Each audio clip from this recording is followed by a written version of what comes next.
Assalamualaikum warahmatullahi wabarakatuh. Rekan dan rekanita, masih bersama Hihihi Media. Kali ini kita akan bertemu dengan narasumber dari Departemen Kaderisasi Pimpinan Anak Cabang Pekalongan Selatan. Beliau adalah rekan Ragil Pugasana.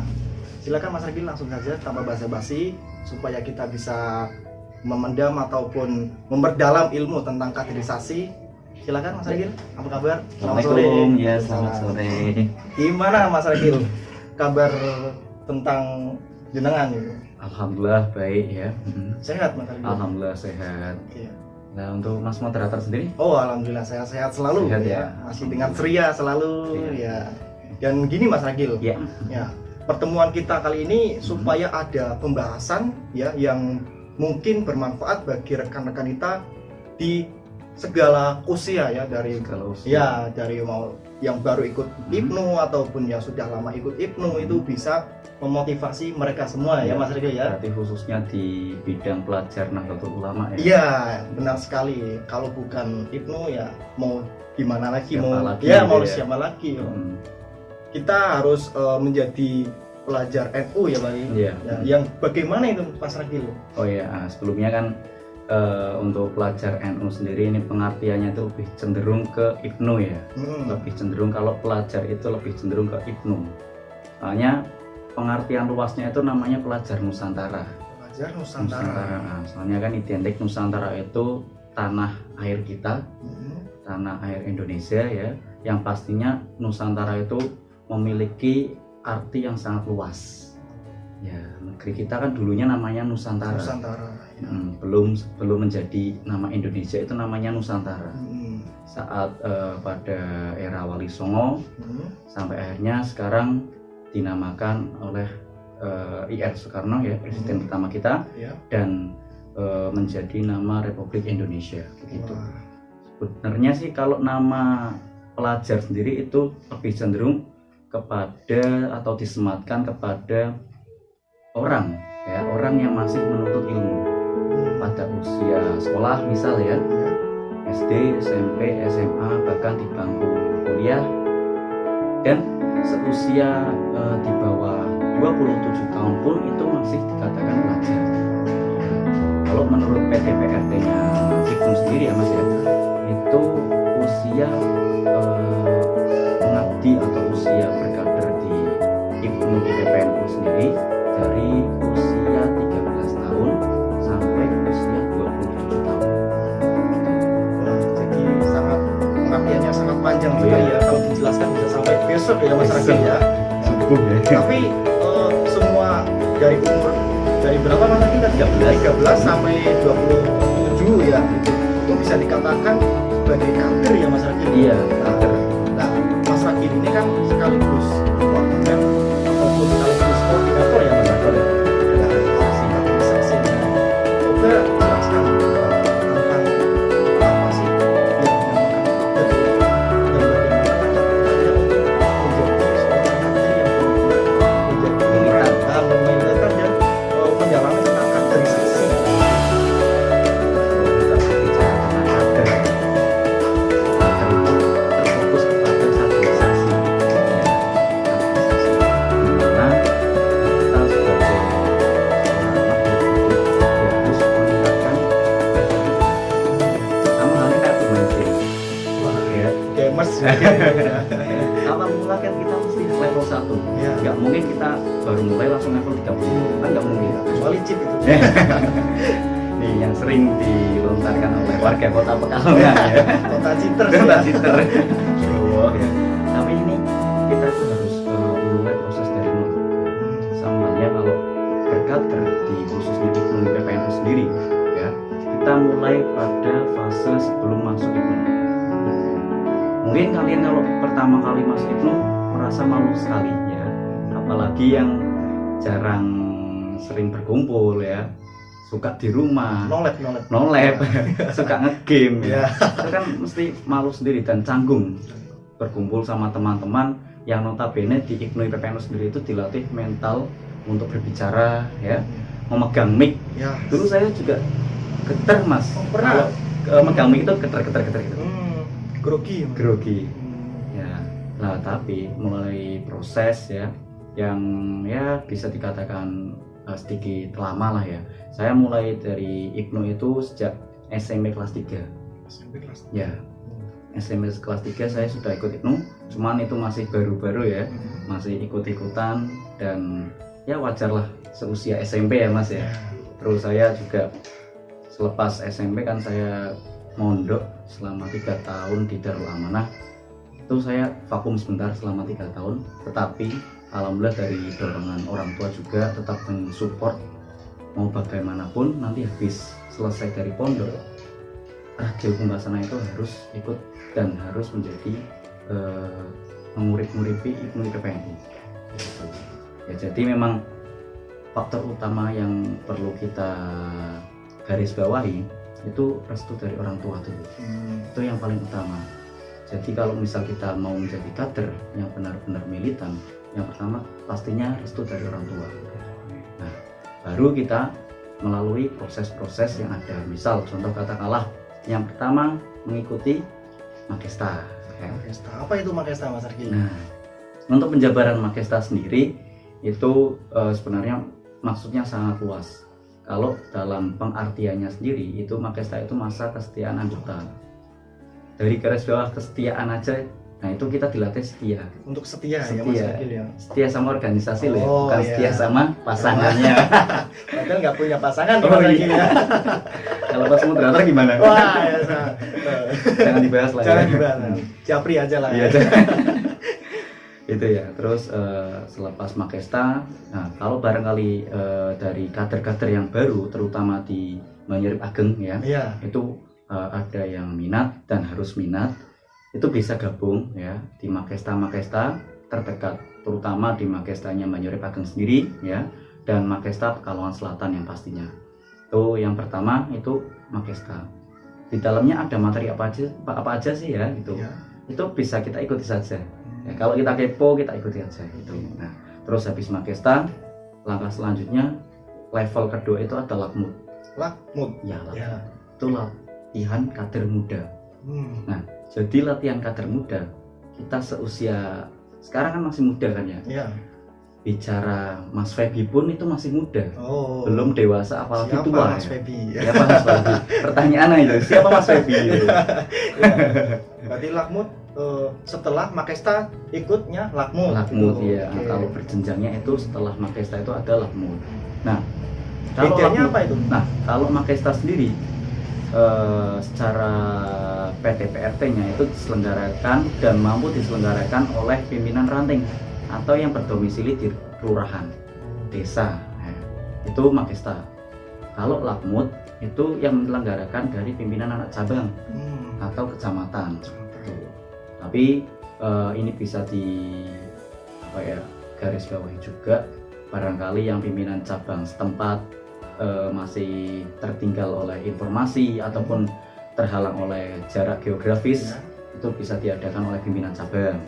Nah, itu dalam kurungnya seperti itu. Tapi kita alhamdulillah di Kota Pekalongan sendiri sudah bisa mengadakan Makesta di ranting masing-masing ya, Mandiri ya. mandiri, terus bisa mengadakan Lakmut di tingkat PAC, Ya. dan ini pun nanti insya Allah dari cabang itu akan mengadakan Latin. Latin. Ya, Latin. Jadi kalau jenjangnya di IPNU sendiri itu, kalau Latin itu masuknya pelatihan non formal. Beda dengan yang Makesta dan Lakmut itu formal. Ya. Jadi ada garis bawah tentang kaderisasi tentang yang formal dan non formal. Ya, gitu.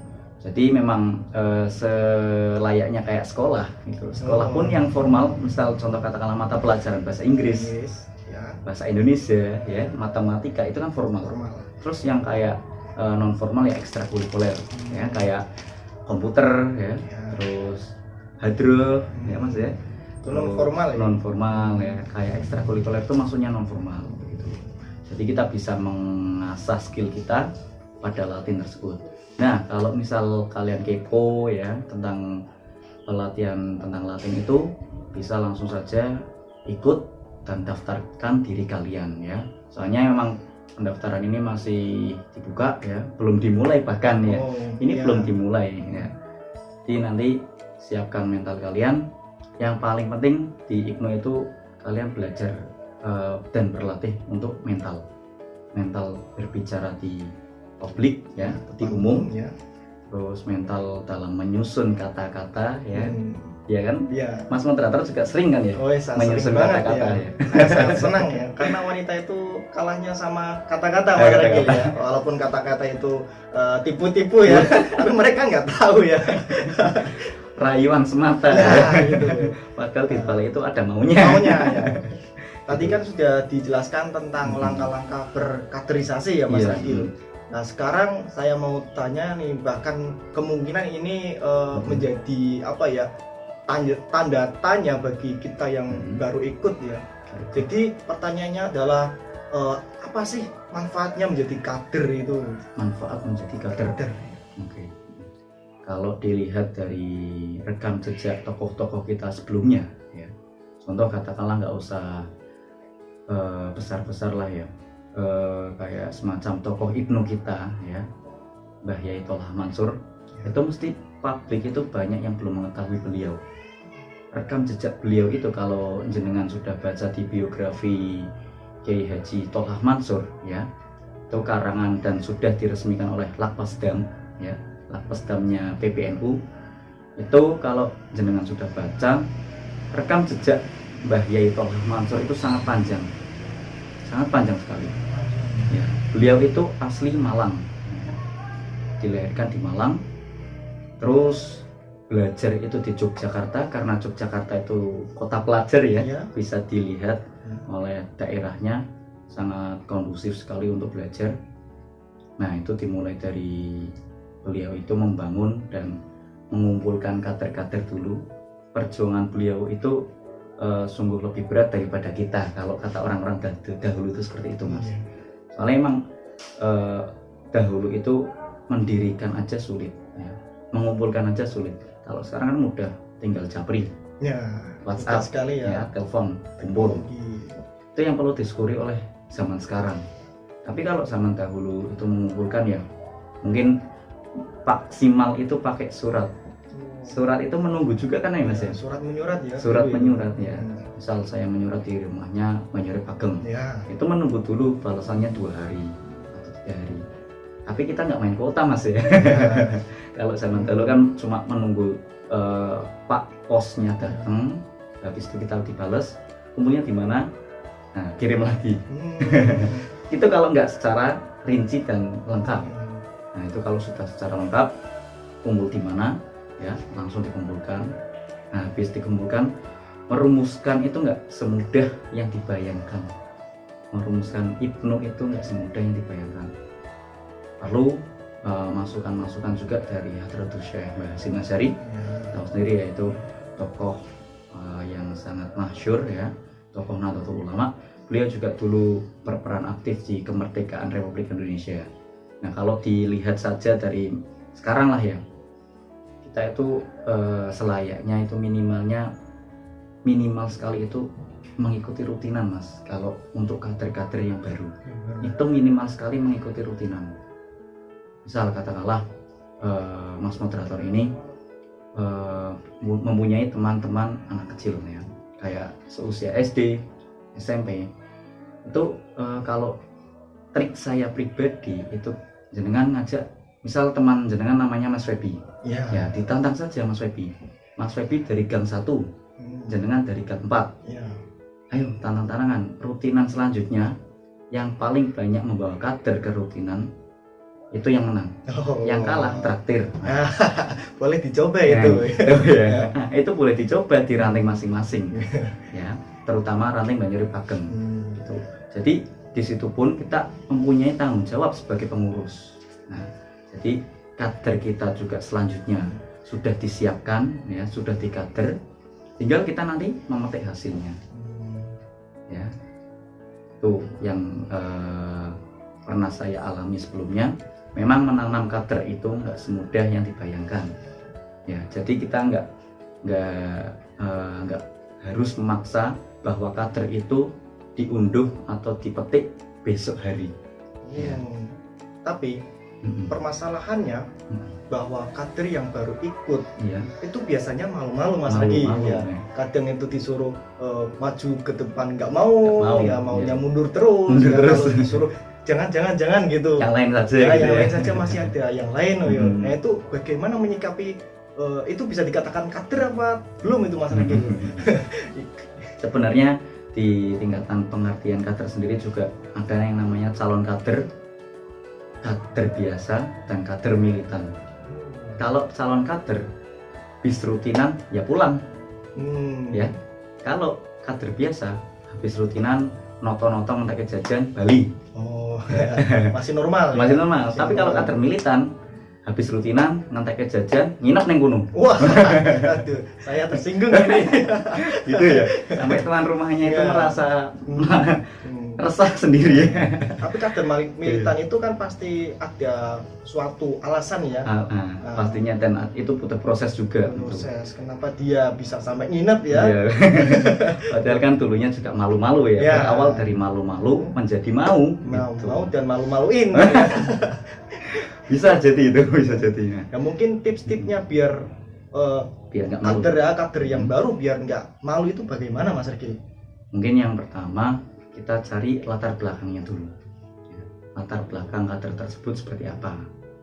Misal latar belakangnya memang mohon maaf dari keluarga ya, unsur keluarga.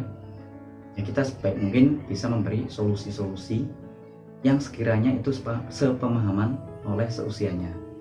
Ya. Terus kalau masalahnya tentang pendidikan, berarti kita beri saja tentang misal PR-mu apa gitu. Ayo kita kerjakan bareng. Bisa seperti itu. Ya. Dan jenengan pun bisa mengundang teman jenengan yang kuliah gitu. Jadi jenengan itu sebagai fasilitator. Ya, saya datangkan nih teman saya yang kuliah. Bisa belajar bersama-sama. Karena kan memang di IPNU sendiri kan belajar berjuang bertakwa. Nggak ada yang menggurui, ya, nggak ada yang menggurui. Cuman yang membedakan kita itu pengalaman. Pengalamannya saja. Ya, Mas yang Regi. membedakan kita itu pengalaman. Semua orang bisa berhak dan layak untuk belajar bersama-sama. Nggak ada yang saling menggurui, itu nggak ada. Mbah Tolha Mansur juga seperti itu. Jika saya salah, ya diingatkan. Tapi Mbah Tolha Mansur kan posisinya sebagai ketua, memposisikan sesuai forumnya, gitu mas.